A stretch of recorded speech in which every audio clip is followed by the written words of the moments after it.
Adeboye IV, the Olu of Ilaro and paramount ruler of Yewa-land, is a man that people like me are emulating. I bless God and appreciate the Most High God for giving us such kind of leader in Yewa-land. Obviously, it's a young man, but a young man with difference. Because one will expect certain traits or will attribute certain traits to young people. He has more than that. In appearance, he may be young, but he's mature and he's up to the task of overship. We were thinking he's very young. The younger age is an experienced and knowledgeable one to the community. We thank God for that.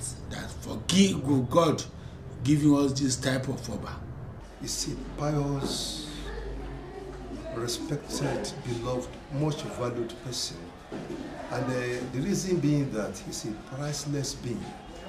No amount of money can buy him for any bad thing. In so many places, we had the opportunity of amassing wealth and making himself rich. But because of his belief that Almighty God should be feared, and because he wants to maintain a good name, he has not done that. He is a man that fears the Lord. God has really endowed him with great wisdom. Just as the Bible says that the fear of the Lord is the beginning of wisdom. You will see this attribute, this wisdom, oozing out from the life and character of our Kabiyesi. Olu of Olugbenle is someone that is very gentle and also is full of knowledge. As far as I'm concerned, I think he's a person people will love. He's very meek and highly respectful. He is a God-fearing person, intelligent, and somebody that is detailed, even at times to a fault. And when you are detailed and you carry your people along, openness. So that's also very, very open. And when you are open to your people, they understand you, you understand them. That is about the belief for you. He has contributed to my being alive today, because I feel very happy about what is going on in my community. We have an Oba that is young, has great ambition for his community, and he has demonstrated this almost in every way. So he understands the young people, and he also understands the older people. So he's been able to bring everybody together. Olugbenle is a paramount ruler of, perhaps in Ogun State, the most complex of paramounts. Bí wọ́n ṣe jẹ́ ọmọ kékeré tí wọ́n jẹ ọba, nígbà tí wọ́n ti dórí àléfà kò pẹ́ kò jìnnà gẹ́gẹ́ bí education tí wọ́n ní, ó tètè yé wọn bọ́n ṣe ń darí ìlú, bọ́n ṣe ń ṣe gbogbo ẹ̀, ó tètè yé kábíyèsí gan-an. Wọ́n jẹ́ ẹni tó ń kóyàn mọ́ra, ipò àgbà tán wà, wọ́n lò gẹ́gẹ́ bí aṣíwájú, tàdé rán gẹ́gẹ́ bí ẹni àmúyangàn. On April 14, 2012, a new dawn was heralded in the annals of Ilaro Kingdom as the ancient monarchy, which was founded in the 18th century by Aro, a great warrior and hunter who had migrated from Oyo, was blessed by divine providence with the presentation of the staff and instrument of office and coronation of Oba Kehinde Gbadewole Adeboye Olugbenle from the Asade Agunloye ruling family as the Olu of Ilaro.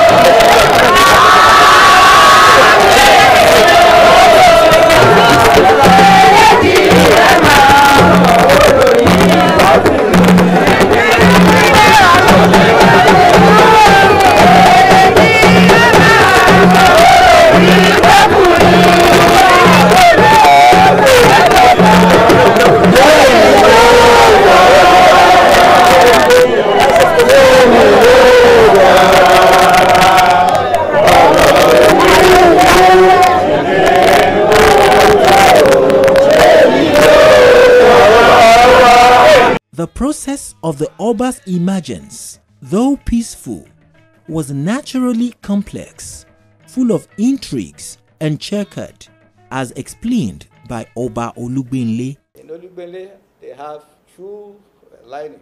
In fact, there are three. The one from my dad, the one from my uncle, and one of my also late uncle. They said, so the three of us to go and bring one candidate. My mom was still alive then.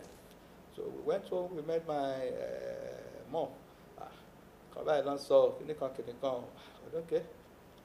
He didn't say anything. So later, I now called myself and say, well, you can't run, except you want your father's lineage to go forever, so that it will not be recognized. Between two of you, go and agree who will go.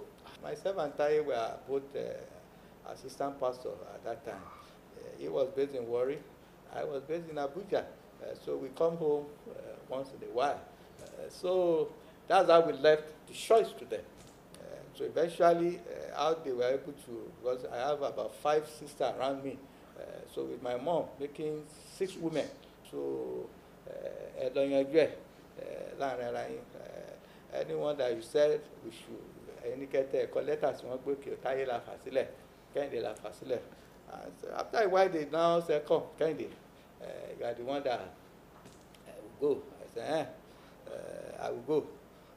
Okay, that is how I find myself in the race with the support of my twin brother. That's how we joined the family meeting, and one thing was leading to the other. But this vacancy occurred during the OGD era. And during that time, I have one of my uncle who was also aspiring for the position. Somebody I so much love, I so much have regard for, very close to my dad.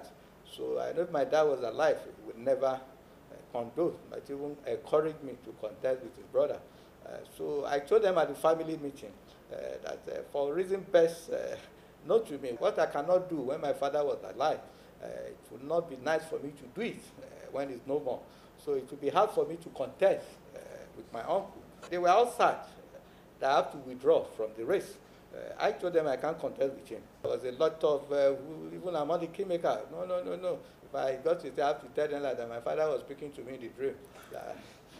So that's how I was able to, I said, come on, Baba mi ba mi oh, so that's how I stepped out from the race. But unfortunately, I would say it's divine. I think it's an arrangement of God. Yes, election was called during the OGD era, but for reason best known to God Almighty, that election could not hold. Not as if there was crisis, not as if people were not around, but there was a postponement that, okay, they will pick another date, just because one of the kingmakers was not strong enough to be at the selection process. There was this issue of some people saying they are also members of a family. That also dragged the matter again. We have to say, come, I can't remember the day we kicked out together in this family. Even the foul, or we celebrated one another. I've never seen you during my father's burial, or you play any role in any family issue. So when did we become the same member of Gbadewole house? And I was in the forefront. There are things you have to settle first. Yes, the crown is here, but this is a very serious issue because whatever we do now, our children will meet it. It's not possible for somebody that we've not had meeting together. We've not sat down together to now say because there is a family meeting, so therefore you want to be a member of a family. I open my door, you sit down with us. So that was their ground. They went to court. And like I always tell people, and at the end of the day, the court made pronouncement that they are also a member of a family. Adding their name to Gbadewole, I laugh. This is absurd. But then, First Keyamo, it's our cousin. His maternal home is from my ruling house. So concerned about that. And he saw that among the candidates, I was the only one that was so concerned about this issue of these people trying to be part of the family. So when the election was called, he called me and said, come, Prince, you have to be part of this process for record. I joined that race at the second selection process for record, so that after the election, we have decided we are going to appeal that judgment. That was basically how I find myself accidentally in the race, because I vowed that I will never contest with my uncle. But because of that salient, because others are not bothered, so it now occurred to me, since others are not even bothered with this very sensitive, in fact, some of them are saying, I'm not worried, the kingmaker knows us. It's not about the kingmaker knows, it's not about now. It's about the future. I will not be there. So whatever I'm able to do to correct that now, let the future hold me responsible. But that is how I accidentally find myself to contest the second race. Some of the kingmakers that were close to me then, two of them were very close to my dad. One, they went to a Kobosa school together, that's the Bashon. They went to Kobosa school together. That one took me like a son. Sit down together, he's a veterinary doctor, retired. The other one, they worked together at railway. I'm a dead one, yeah? Don't worry. So those two, they sleep. Tell them, who do you want to vote for? Kehinde, as God will have it, I have their favor, and one thing led to the election, and that is how I got myself accidentally to be elected, even though I did it for record purpose, so that the Appeal Court judgment, I will have my name there to pursue it to logical conclusion. God now put me there. Come, you will not just sit on the fence to pursue the appeal. You will be on the throne as the monarch to pursue that agenda. So that's how I find myself there. All of these have, however, become history as the naturally peace-loving, confident, brave, and humble kinsmen of this rich, vibrant, and proud heritage have embraced their equally uniting and peace-loving monarch in a positive collaboration that is fast transforming the kingdom, thereby working towards the general elevation of not just the people of Ilaro, but the larger Yewa amalgam to their rightful status, first among themselves in Ogun State, in Nigeria, and throughout the world. In terms of handling the affairs of that national council, you will give it to me. It's somebody that's helping us to solve a whole lot of problems in that axis. Opas and kings are the closest to the people, and we need to get feedback from them.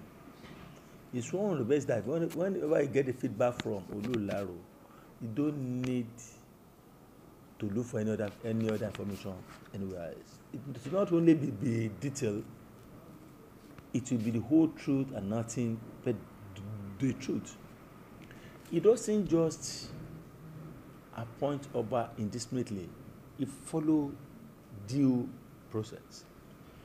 Ilaro has been so peaceful over here. The last 3 years, he has helped us in resolving a whole lot of issues without bringing it to here. And that lessens our burden. I've seen so much that he has contributed to in bringing people together.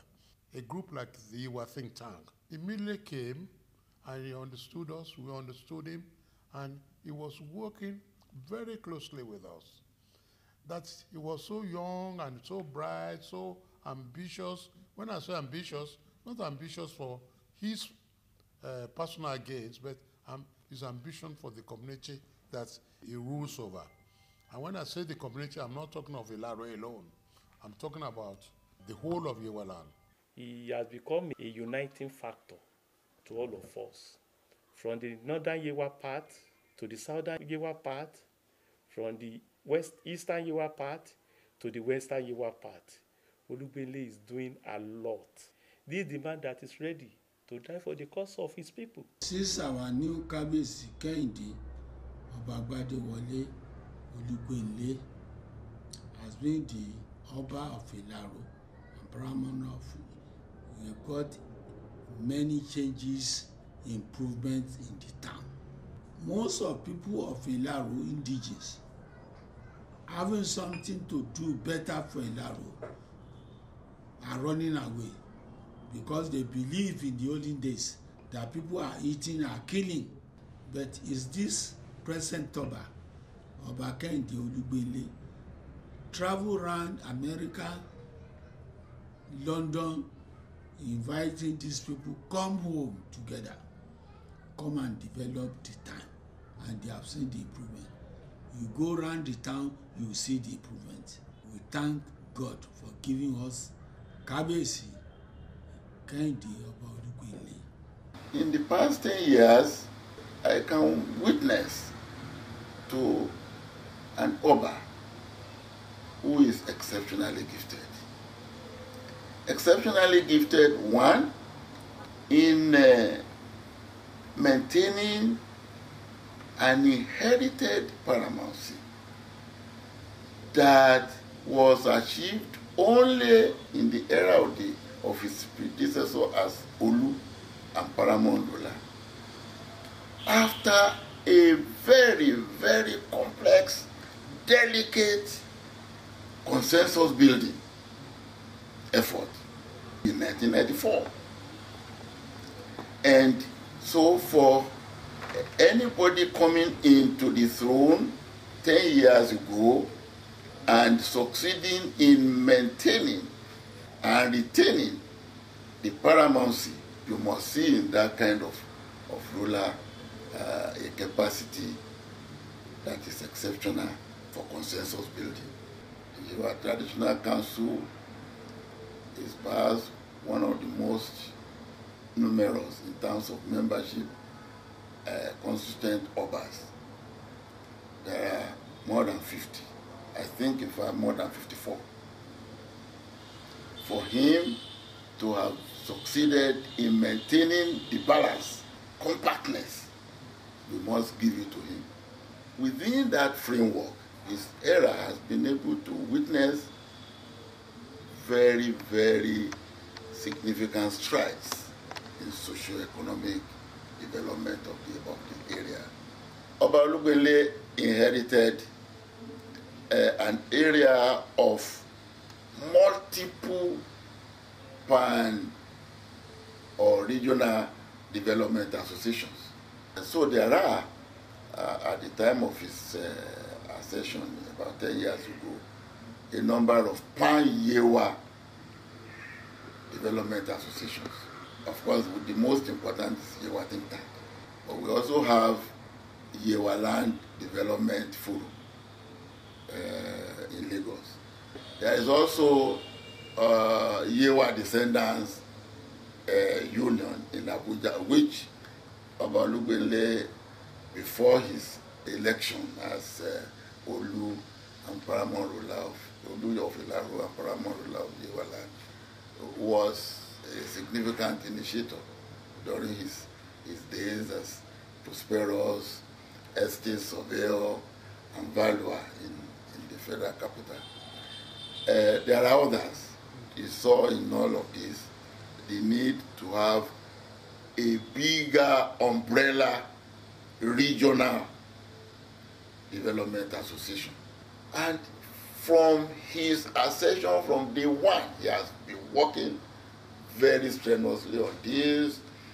And I think one of the achievements that you must give to him 10 years on the throne is the inauguration last year of the Yewa People's Development Council. That is not a very small achievement in terms of a man focused on exploring the unity, the diversity of his people, and the unity in the diversity of the paramountcy that he inherited. There is a very, very significant stride in infrastructural development, even in the face of the problem of marginalization arising from the structure of being located at the periphery of the nation's territorial space. Yewa-land, unlike other paramountcies in Ogun State, is the paramountcy that is located at the edge. We must add the complication of deliberate political persecution arising from perceived opposition to government. In those 10 years, Yewa-land has suffered. But in spite of that, You visit the place, yes, there is infrastructural decay. As you move from center, from Abeokuta, for example, westwards towards the border, all the roads disappear. There are no good roads that enter into Yewa-land, wherever you approach it, from the south to the north. But in spite of that, also you visit Yewa-land, you can see phenomenal urban expansion, phenomenal urban renewal. Even in the face of generalized infrastructural deprivation, there are also very important achievements in infrastructural upgrading. If you look at Ilaro itself, which is the seat of the paramount, you can see the evidence of this wonderful urban renewal, urban expansion, infrastructural modernization. It was in his era that we have the Frontier Hotel, the 5-star hotel, that's due to the kind of leadership quality that is put across for people to follow. Appeal to indigenes to come home and join force with him to achieve accelerated community development. Quite apart from that, if you visit Ilaro today, there is the very, very imposing private palace of the Olu himself, which was built just within these last 10 years and occupied. And it competes, unlike before him. That private palace competes with those of the Alake of Gbadewole, those of the Akari of Remo, and Baba in Awidale of Yewa-land. Adjacent to it is an ongoing multi-billion naira pavilion, and there is not too far from there the Wese Institute of Arts, which is the branch in Yewa-land of his more reputed Wese Learning and Vocational Institute here in Abeokuta. Is unparalleled by his predecessors as a patron of the arts and supporter of meaningful knowledge production. The evidence is in the kind of contributions that he has put into infrastructural development and equipment, donation of expensive faculty buildings in the Federal Polytechnic in Ilaro. He is almost single-handedly mobilized resources, mobilized all of us to the achievement of the electrification of the Ayetoro campus of Olabisi Onabanjo University, the university's College of Agricultural Sciences, only last year. I cannot fail to mention that he was also a patron of the humanities. His support for my research and for efforts in cross-border studies, in borderlands studies, especially as it relates to development of Yewa-land, is unparalleled. Because of the exposure of Kabiyesi, has been able to inject into the society a lot of good things. He knows why we are existing as a community, and he knows the things that we needed. He has been in so many places and gone all around the world. He knows what a town or a city should have. Therefore, he's not working for himself, he's working for the upliftment of Ilaro and Yewa-land. Kabiyesi came in with what I can call self-identification or self-identity. In those days, our people in the Yewa here, when they meet people from other zones, they feel inferior. That inferiority complex, Kabiyesi has erased from the mind of everybody. Now, anybody from Yewa can start up anywhere and tell people, I am from Yewa-land. His reign as ushered in a number of good things for the community. There is relative peace. When there is no peace, there can never be development. And because there is peace in the land, you will see people, even natives and non-natives, developing their sites, having projects left and right. That is a good omen. That is a good evaluation of the good thing that has been happening since Gbadewole came to the throne. Láti ọdún 2012 tí wọ́n ti jọba ni wọ́n ti ń gbé oríṣiríṣi àkànṣe iṣẹ́ pàtàkì ṣe. Àkọ́kọ́ ohun tá a lè rí tọ́ka sí tá a bá lọ sí ibì kan tá à ń pè ní Empire Field tẹ́lẹ̀ àti rí aṣáájagùnlé ìpàfilẹ̀ ọ̀hún bẹ̀. Lẹ́yìn yẹn náà ọ̀pọ̀lọpọ̀ iṣẹ́ náà ti gbé ṣe ní Ilaro through Ilaro Development Council. We now have a forum to present our case to the government, unlike the olden ways of doing it, of people coming here and there, everybody expressing divergence views, issues. We have been able to now focus ourselves on issues, and the government has been able to recognize that Yewa-land is a force to reckon with when you talk of traditional institutions and relevance. Many things Ọlọ́run ti tọwọ́ wọn gbé ṣe. Ọba wa jẹ́ nìkan tó fa nǹkan rẹ̀ wá wọ̀lú. A sì pàṣípò wọn sí dáadáa. We are doing everything to encourage our children to come home and partner in the development of this area, and we are already getting results. Most of our private companies that are here, we are committing them to ensure that they are part of the key into the government public-private partnership platform to do something there. And that's why Gbadewole today has already taken up, construct the roads right from Shagami Tashin up to the border area of Gbadewole. So these are some of the things. I remember that I put that in my one of my proposals as a 2014 delegate to the national conference. It's one of the roads I wrote down. They want the old Sokoto road.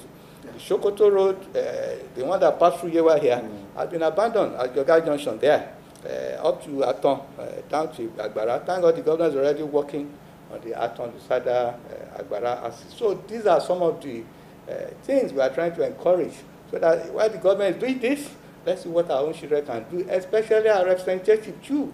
The Yewa Political Development Council, to which the Olu referred, was actually inaugurated by no less a personality than engineer Noimot Salako Idele, the state deputy governor. The timing of this inauguration is very apt, coming at the end of the year. It shows that we all agree that we must start the new year with a collective focus. We therefore have to work assiduously for the achievement of this collective mission in the new year. Let me also state that inauguration of YPDC is in tandem with the focus of Prince Gbadewole administration in Ogun State. The implementation of the Building Our Future Together agenda of Prince Gbadewole administration since 2019 is anchored on the tenets of inclusiveness, fairness, transparency, accountability, equity, justice, and obedience to the rule of law. Without doubt, these major developments, if harnessed to its fullest, will further strengthen the agitation for full inclusiveness in politics and governance, thereby bringing about the much-needed transformation which the Yewa people legitimately aspire towards. One significant and most profound occurrence coming shortly after Oba Olugbenle's ascension was the necessity for the creation of paramountcy among traditional rulers in the vast area that forms a large chunk of the Ogun West Senatorial District.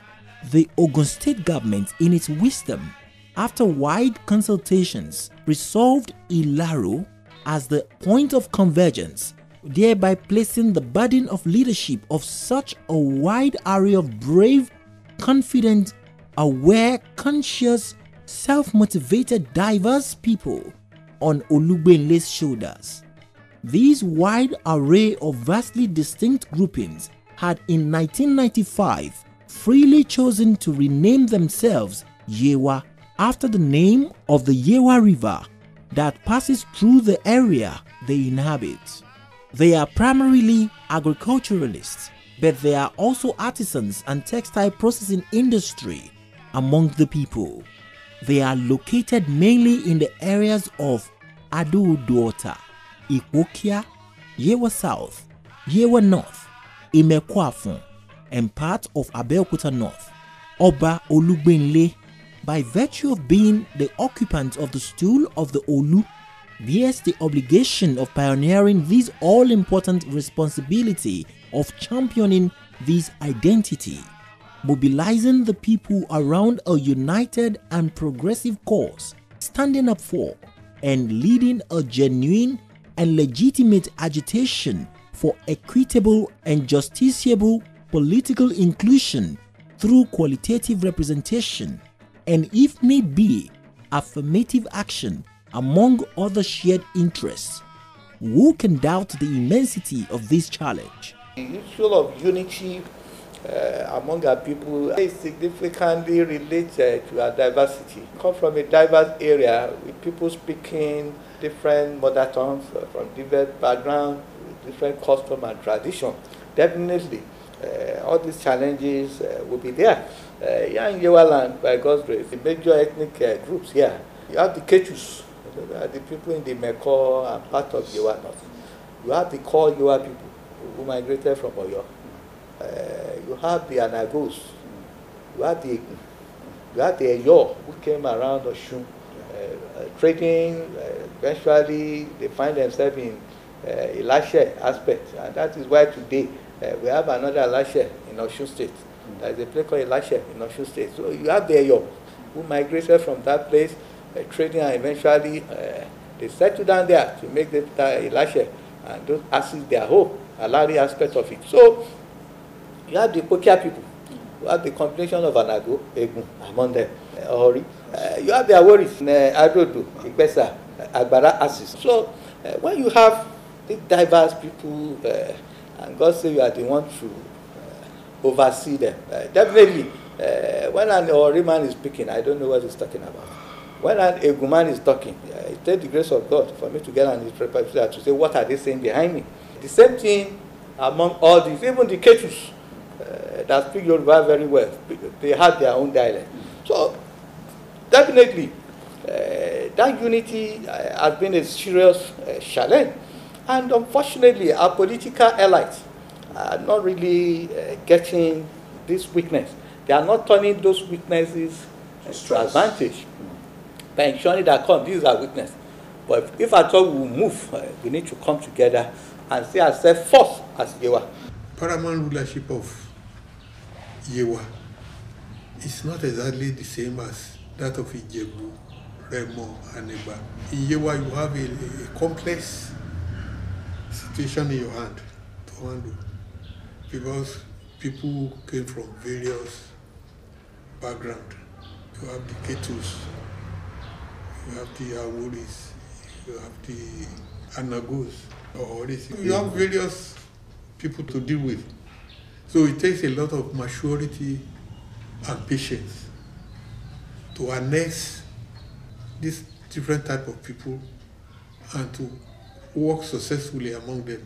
The situation in Yewa-land is far more complicated, far more complex. In Yewa-land, that is the area of Ogun State to the extreme west, along and across, along and astride the border with Nigeria western border with Republic of Benin. You have a situation in which the Yoruba culture area is merging imperceptibly into another African culture area, the Ajak, of which the closest to us here are the Egun. In such an area, which anthropologists call frontier, you have multiplicity, plurality. In Yewa-land, you don't have less than 6 different sub-ethnic groups. The Ketu, the Shabed, the so-called Gbadewole of old, the Fonyi, the Eyo, Nago, the Egun, the Awori. His Royal Majesty Oba Kehinde Gbadewole Olugbenle Asade Agunloye IV, Olu of Ilaro and paramount ruler of Yewa-land, was born alongside his twin brother on Sunday, December 4, 1966. Without any iota of doubt, the Oba was born with full-blooded royalty running through his veins. I was born on the 4th of December 1966 to a prince from Ilaro here, Adeboye, Abiola Olugbenle, who coincidentally is married to a princess from Ijebu, Adenike Selina Olugbenle ni Okunebi, who is from the Fidipote Golden House in Ijebu, Ode. My parents, two of them happen to have a rare background. Young Kehinde started his education at the Methodist Primary School, Oshodi, Lagos in 1972. He later enrolled with his twin brother, Taiwo, as one of the pioneer students of Anglican Grammar School, Ilaro, Ogun State in 1979. He also attended Eko Boys High School, Mushin, Lagos, Nigeria. I grew up basically in Ladipo and Mushin. I went to Methodist Primary School at Oshodi, on Oshodi Road in Lagos. And after my primary school, our parents' love for home brought us back to Ilaro here. So we are one of the pioneer students of Anglican Grammar School, Ilaro. That was exactly in 1978. We were here at Ilaro briefly, but providence we have it, we left Ilaro due to pressure on my parents, especially my dad, that people were against bringing myself and my twin brother in Ilaro here, while he's in Lagos, because two of us were his only son. So people raised a lot of concern. Pressure was too much, but my father loved home, and he has a belief that he wants his children, especially his sons, to have a feeling of where he comes from as a prince. So the pressure was so much, and when we were about going to class 3, I felt ill. It was serious, and people now use that to capitalize, to say, hey, we have to suffer. So that actually makes my dad to cave in. My mommy will never intervene in such so that is how my father came into the pressure to take us back to Lagos. And he did not stop at taking us back. He ensured that we went back to his alma mater, that is Eko Boys High School, because that's where he finished. So we find ourselves in Eko Boys High School to continue at class 3. After his post-primary school experience, he attended the Yaba College of Technology, from where he graduated in 1990, having studied estate management, emerging as one of the best graduating students in his set. The Oba takes up the story from there. I did my youth service program in Lagos at the United Bank for Africa Limited, that's the property division, where I was exposed to the corporate aspect of my profession. So most of the bank branches, both the rented and the one owned by the bank, are managed by the property division. So that exposed me a lot to the corporate aspect of my profession. But immediately I finished my service, it has always been my passion to work for myself. So I joined a private firm of PK Ojo & Co. By 1994, I left there to Akin Olawore & Co. And that is where I said I would spend a very long, we have a very good relationship. That's where I had all my professional mentorship. I got qualified as a professional estate surveyor. All the exposure I had in this profession, I had it in that firm. As a young man who loved challenges, Oba Olugbenle moved to Abuja, the Federal Capital Territory, in the same year to set up a branch of the firm of Akin Olawore & Co.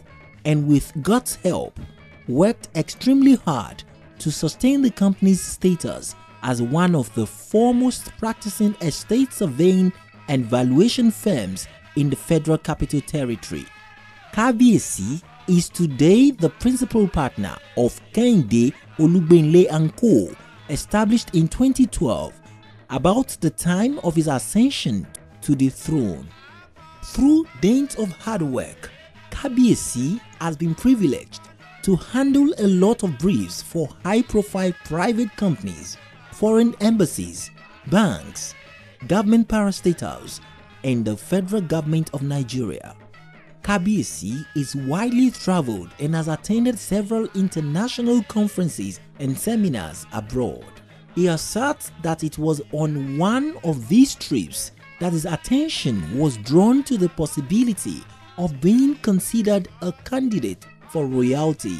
I was busy at the conference where I went for World Builders Show, Florida. Immediately I arrived, it now dawned on me, all that they were attending their call. It is the turn of your family, and as a man, the first son of the family with my twin brother, we are the only two sons. And my father also is the only son from his lineage. So it was then it dawned on us that there is a huge responsibility on two of us. Indeed, this has led to Oba Olugbenle being considered for a barrage of awards. Some of these include Member of the Federal Republic MFR by then President Goodluck Jonathan, Honorary Doctor of Science degree, Taisholarin University of Education, TASUD, Ijagun, Ijebu-Ode, Ogun State. In January 2020, he was awarded D.Lit degree, honoris causa, at the Olabisi Onabanjo University, Agoiwoye, Ogun State.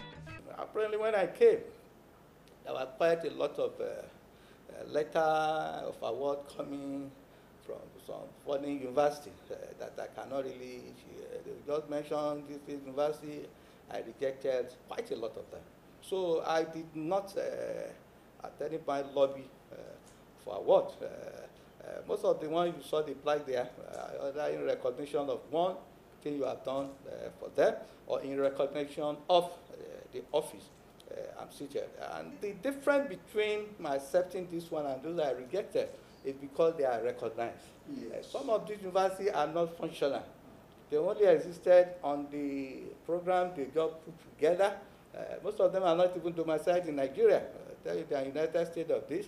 Some of them in South Africa. They will show pictures of people they have awarded. I will say, well, this is very good, but to me, I don't think I need this type of award. If I want a PhD, it's just for me to go and apply for my PhD, work hard for another 2 years or so. I will have my PhD. I think it's not about me, it's about the office. So the awards are in twofold. Some of them are meritorious, based on my impact, either my professional calling, or in the ministry as a pastor, or by virtue of this office.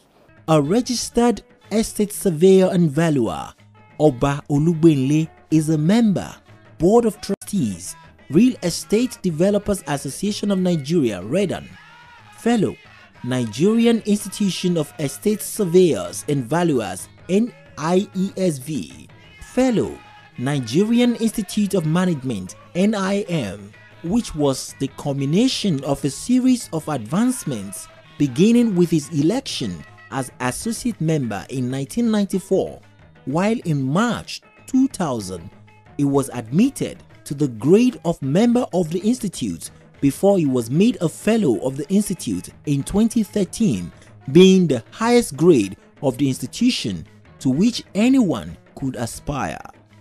He is also a member of the International Facilities Management Association of Nigeria, member African Real Estate Society, the principal partner of Kehinde Olugbenle & Co., established in 2012. His Royal Majesty Oba Kehinde Gbadewole Olugbenle is happily married to just one wife, Olori Omotola, and the union is blessed with beautiful children. My wife, we met at a wedding of one of my cousins. Apparently, I was meant to be at that wedding here in Ilaro, but unfortunately, I could not make it due to my official engagement in Lagos. So, but I eventually joined them at the party. It was the chief bridesmaid. I think that was they normally call those that followed the wife. She was the bridesmaid. So most of my friends, I know that this guy doesn't have time for. They are the ones that do all the talking. They did all the toasting on my behalf. do all the follow-up with maybe the bridegroom, which happened to be from Ilaro, my cousin.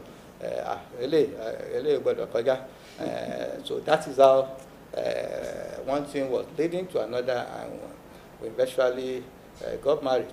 Correctly assessed, it has been 10 years of peaceful and rapid transformation under the reign of His Royal Majesty, Kábíyèsí Ọba Kehinde Gbadewole Adeboye Olugbenle, and the Ogun State government under the leadership of Prince Adedapo Oluwaseun Abiodun is happy to join in the felicitations. The Honorable Commissioner for Local Government and Chieftaincy Affairs, Honorable Maruf Afolabi Afuakpe, is also grateful to God for Kábíyèsí and his leadership over the last decade. Of course, his people and the other Obas in the land rejoice and are hopeful of better days ahead for good reason. I can only hope and I look forward to a continuous achievement. Even in the area of politics, what has eluded us this long has been that for 46 years of Ogun State existence, the governor of Ogun State has never come from Ogun West and Yewa-land in particular. I am hoping that, looking at the way it has happened in the 10 years of his reign, in the future, not too far from here, not as far as 10 years, we will be able to achieve that unity of purpose that has failed us in providing leadership, political leadership for the state. I am looking forward to the era where there will be a governor of Ogun State that will emerge from Yewa. When that happens, of course, things will be turned around, not just for Yewa-land, even for Ogun State itself. The way I carry myself in this office, I don't belong to Ilaro. Ilaro, I don't believe in that. Once your problem is my problem, we solve it together. So there I went to now see how we can galvanize individual private sector players, and even among our own children, to see what they can bring home. Nobody would leave his place and come and develop here for you. No. We already have a think tank, a group, a master plan of what the people need in their area. And I think with this, we'll be able to prioritize some of these developments that are coming to this area. So these are the things, the platform we have put on ground to ensure that from that we can now begin to move the way we should move. All these are not there before I came. Everybody is just trying to do it on his own, but we are trying to see how we can move together and address our problem collectively, so that together, if the challenge is in Imeko, all Yewa will see the challenge as their own, not as Imeko problem. And these are the level we are now. And by God's grace, in a couple of years, we begin to see the fruits of this development initiative that we have put on ground, by God's grace. Alilẹ́yẹlẹ́yẹ lorò yìí mẹ́ẹ̀ké, Olugbenle ó ti fẹ́yẹ́lé bọ̀rí kíwọ tó ròde àwòrò, alípẹ́pẹ́yẹ ìwọ ẹ̀fí sábọ̀.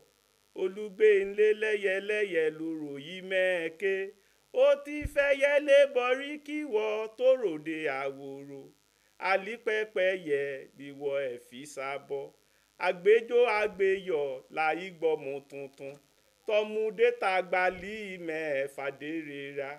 Àgbéjó àgbéyọ̀ láyé gbọ́mọ tuntun, tọmúdé tàgbàlì mẹ́fàdérera.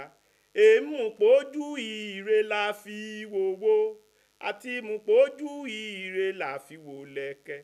Àsámùpójú ire la fi wòwò, àti mùpójú ire la fi wò lẹ̀kẹ̀.